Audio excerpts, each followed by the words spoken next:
Pencurian data pribadi telah menjadi salah satu bentuk kejahatan cyber paling serius di era digital saat ini. Kejahatan ini bukan hanya menyerang individu, tetapi juga mengancam lembaga, bisnis, bahkan keamanan negara. Polisi, sebagai garda terdepan dalam menjaga keamanan publik, dituntut untuk mengembangkan strategi komprehensif, adaptif, dan berkelanjutan guna menanggulangi kejahatan ini secara efektif. Langkah-langkah strategis yang dilakukan polisi dalam mengatasi kejahatan pencurian data pribadi diantaranya, kepolisian membentuk atau memperkuat unit cyber Crime Unit yang berfokus secara khusus pada kejahatan berbasis digital.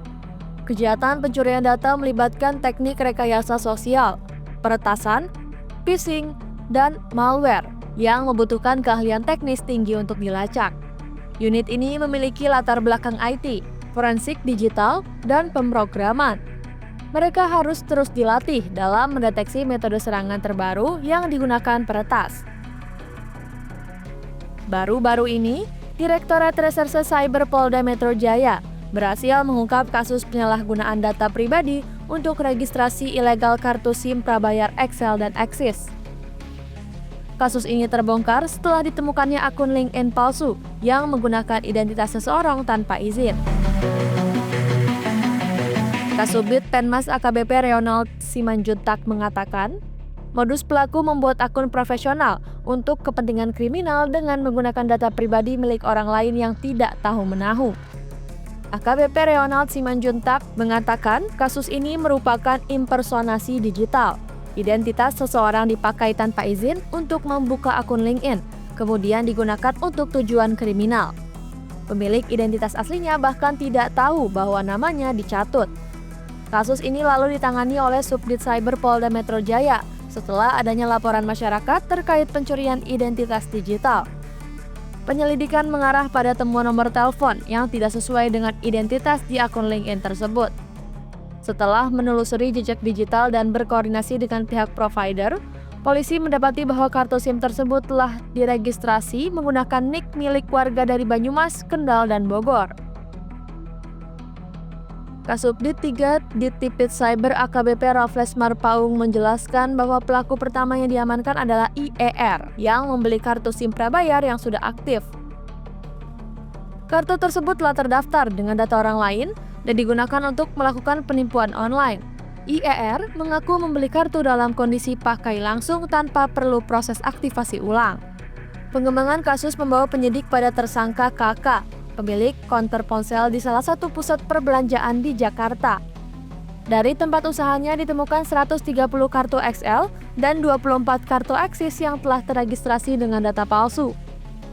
KK mengaku mendapat pasokan dari seorang sales berinisial F yang bekerja di perusahaan mitra operator.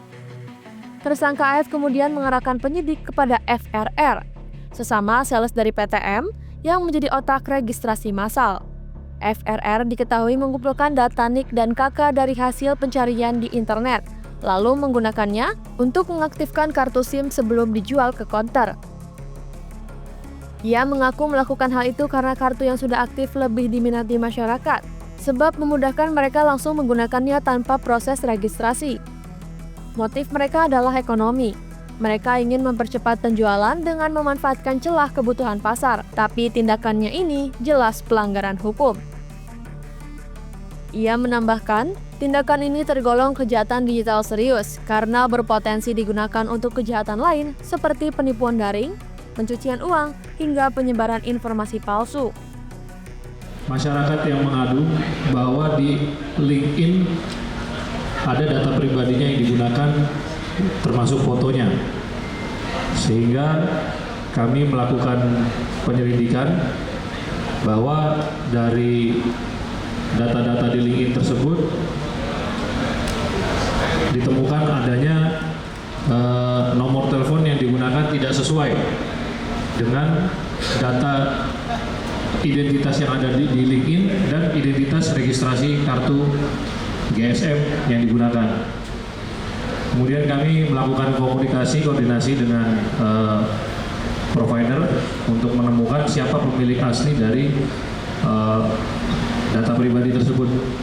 Jadi kami mendapatkan adanya tiga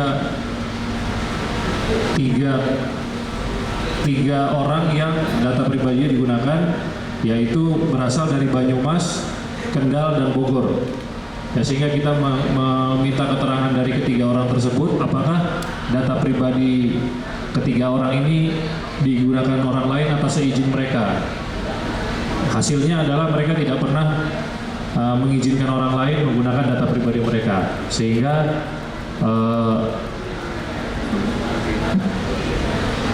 permasalahan ini adalah adanya penggunaan data pribadi milik orang lain tanpa izin.